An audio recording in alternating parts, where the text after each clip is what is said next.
अरे महारानी जी, मैं जा रही हूँ अब महारानी जी के पास। अरे रंगवाली मैया,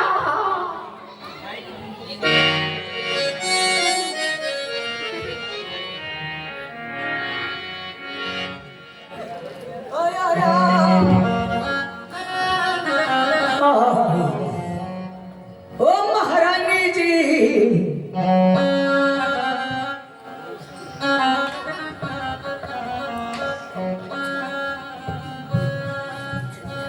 भरत मात पह गई बिलखानी, भरत मात पह गई बिलखानी, का अगमती बस गई कहरानी, भरत मात पह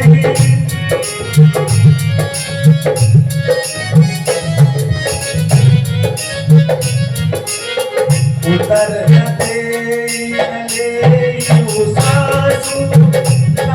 चरित करी तारही आंसू, उतर नगे ले उदासू।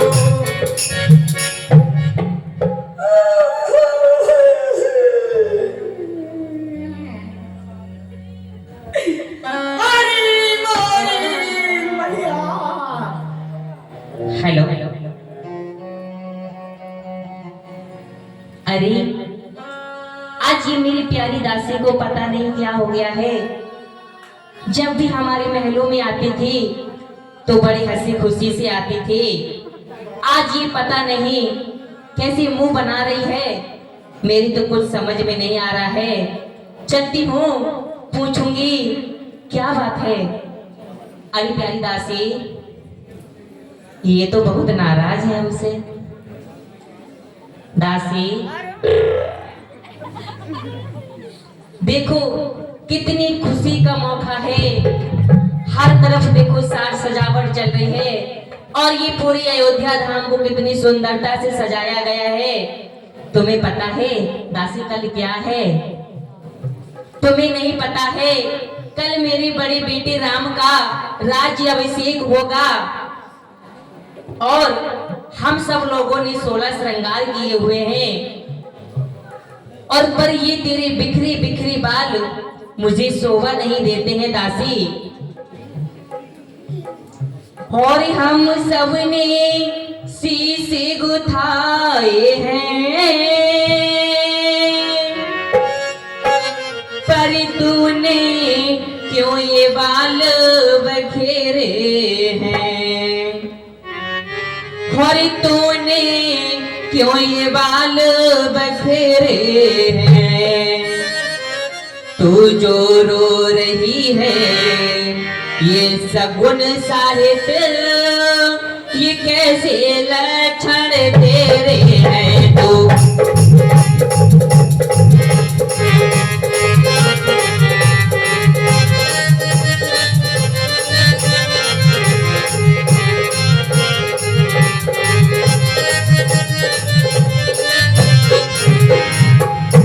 और दासी और कहीं झगड़ कर आई है, भूखी है अथवा प्यासी है, हो भूखी है अथवा प्यासी है।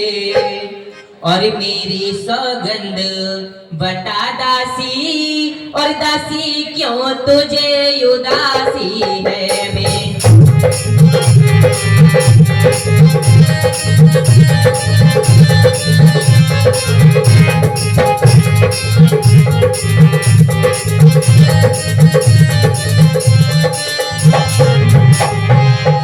ही दासी, मैं पूछ रही हूँ, बताओ क्या बात है? और हाल मोरी दासी और साचा बता दे, हाल मोरी दासी साचा बता दे।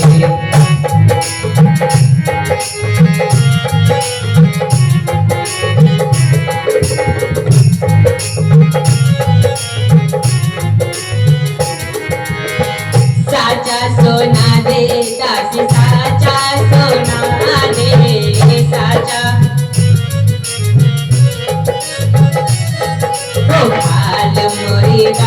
दासी साचा सुना दे हाल।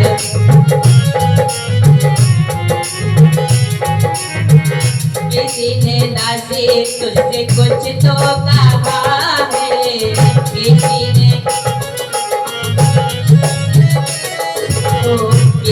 ने दासी तुझसे कुछ तो कहा है, उसी का नाम बता दे मेरी दासी साचा सुना दे हाल, मोरी दासी साचा बता दे।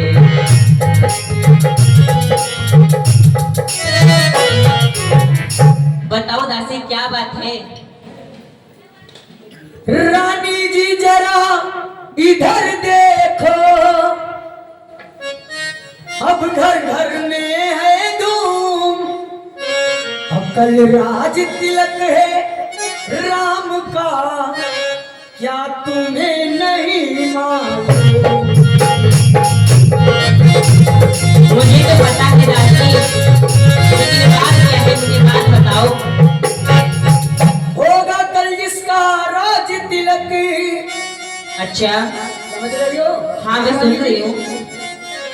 होगा कल जिसका राज तिलक, अच्छा मर्तबा बुलंद उसी का है, राजा जी जिसे चाहते हैं, ये रानी फंद उसी का है।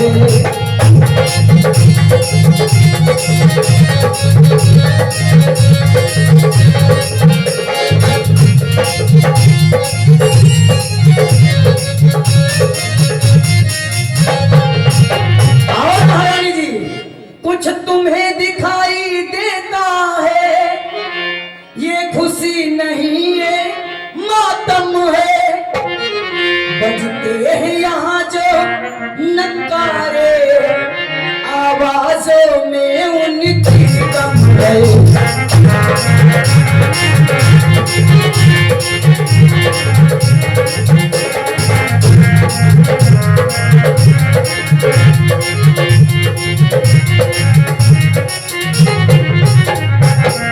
तू सदा जीतती थी चौसर, पर अब तू हार खा रही है। समझ रही हो महारानी? अच्छा हाँ मैं सुन रही हूँ।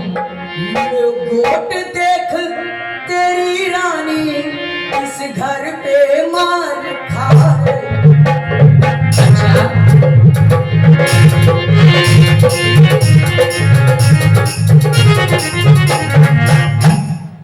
हे श्री महारानी जी। दासी हाँ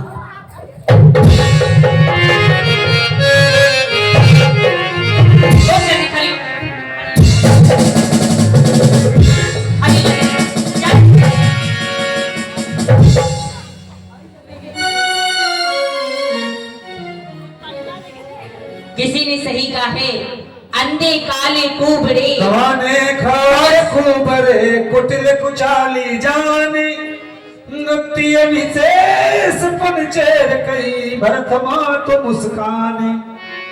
किसी ने सही कहा है कि अंधे कूड़े को बड़े सिर की जो गंजे होए, और इनसे बात जब करे जब हाथ में डंडा होए। दासी और चली निकल यहाँ से चंडालन, और किसने तेरी मत मारी है, जो सोच रोही की ढेरी पर बनकर आई चिंगारी है।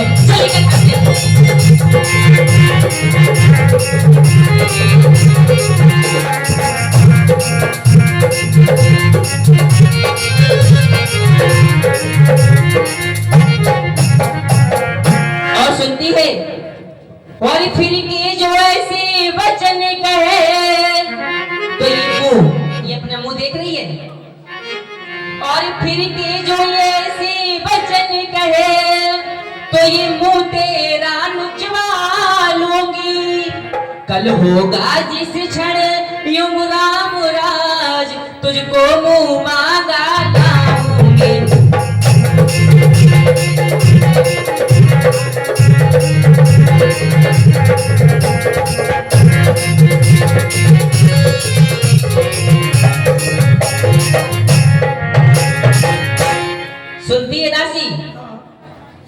महारानी जी, और सुन, देख तू मेरी बहुत ही प्रिय दासी है। ए श्री महारानी जी, क्योंकि पिता ने मुझे दहेज में तुझे दिया था। मैं तुझसे कभी भी ऊपर के मन से भी क्रोध नहीं कर सकती हूँ, क्योंकि तू मेरी बहुत प्यारी दासी है। तो मुख्य अनुचरी है मेरी, दे दो हार ले लो हार। और तू मुख्य अनुचरी है मेरी, इस कारण पुरस्कार ले ले। दासी ये देख रही है, और तो मुख्य अनुचरी है मेरी, इस कारण पुरस्कार ले ले। कल है त्योहार हमारे घर, दासी उपहार हार ले।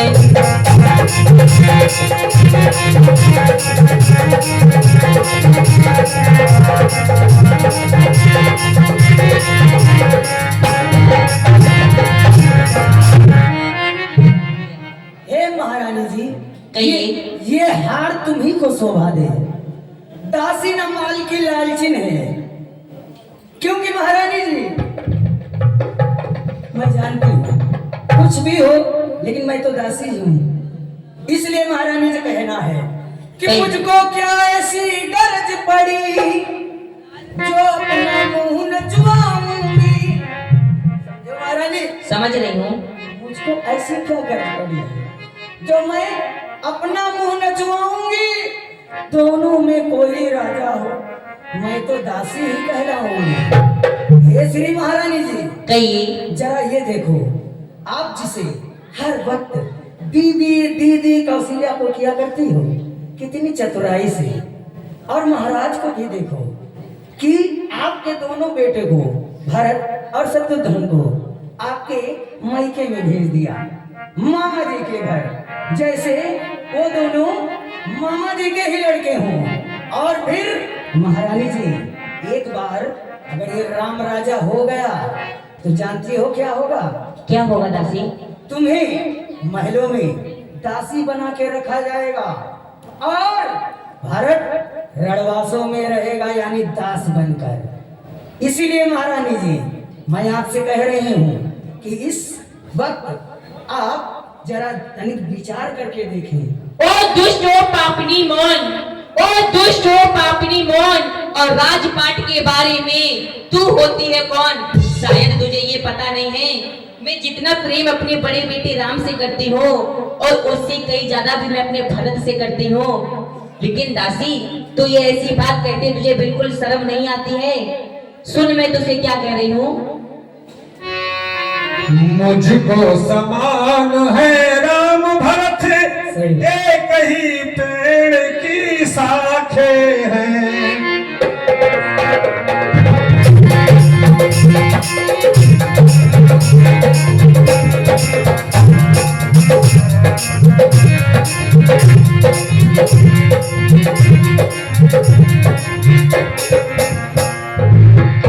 मुझको समान है ये राम भरत, दोनों एक ही पेड़ की शाखे हैं।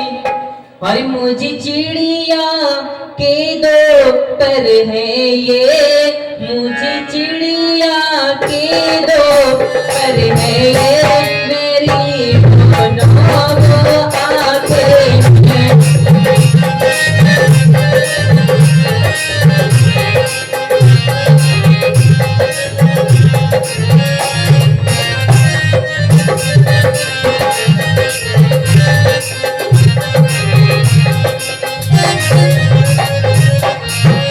यदि भरत राम सा प्यारा है तो राम भरत सा प्यारा है। अरे गोदी का भरत दुलारा है, गोदी का भरत दुलारा है, तो राम नयन का तारा है।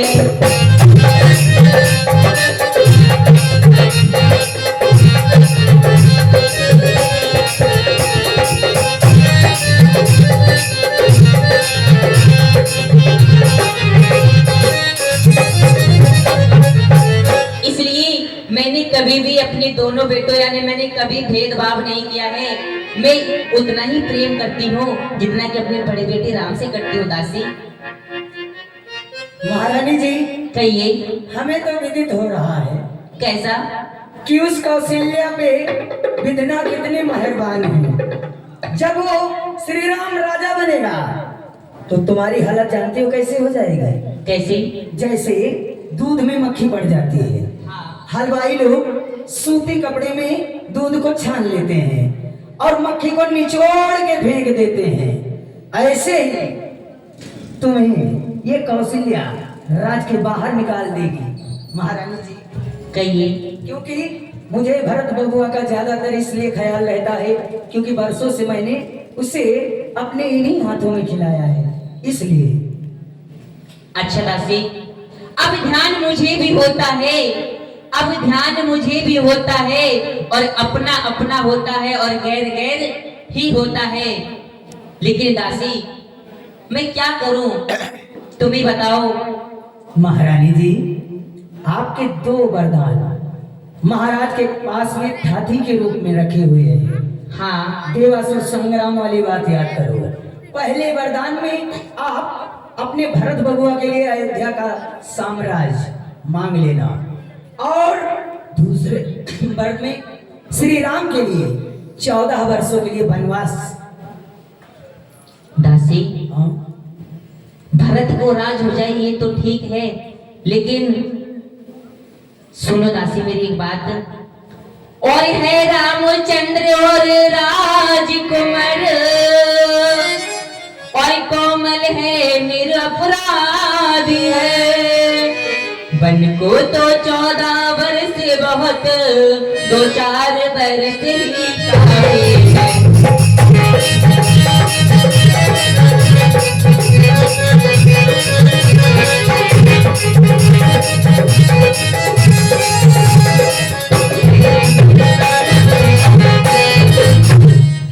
दासी 14 वर्ष की जगह के 2-4 वर्ष का नहीं मांग सकती वनवास? महारानी जी, आप ये जरा सोचिए कि 2-4 वर्ष अगर आप राम के लिए वनवास मांगेंगे तो ये अयोध्या की प्रजा जो है इतना श्री राम से अनन्य प्यार अनन्य प्रेम करती है, इसीलिए आप 14 वर्षों के लिए श्री राम के लिए वनवास मांगिए। इतने में भरत बबुआ अयोध्या का पूरा राजकाज संभाल लेंगे। फिर राम यदि आएगा तब भी अगर चाहेगा तो भरत बबुआ को सिंहासन से नहीं हटा पाएगा। दासी लेकिन वो दोनों वरदान कब मांगना? जब महाराज श्री राम की कसम खा जाए तब उन दोनों वरदानों को मांगना। महारानी जी, हाँ, सब जान गई, सब समझ गई। अब जाओ वन में आग लगाओ तुम, और वो देखो संध्या होती है। अब जाओ कोप भवन को तुम। लेकिन एक बात बताओ, मैं कोप भवन में कैसे जाऊंगी? मुझे तो कुछ करना आता नहीं। लेकिन एक बात सुनो मेरी, और तू बुद्धिमती है, बूढ़ी है, और तुझको परदान ये दाता ने सिर में तो ना रख दी, पीठ में रख दी भगवान विधाता ने।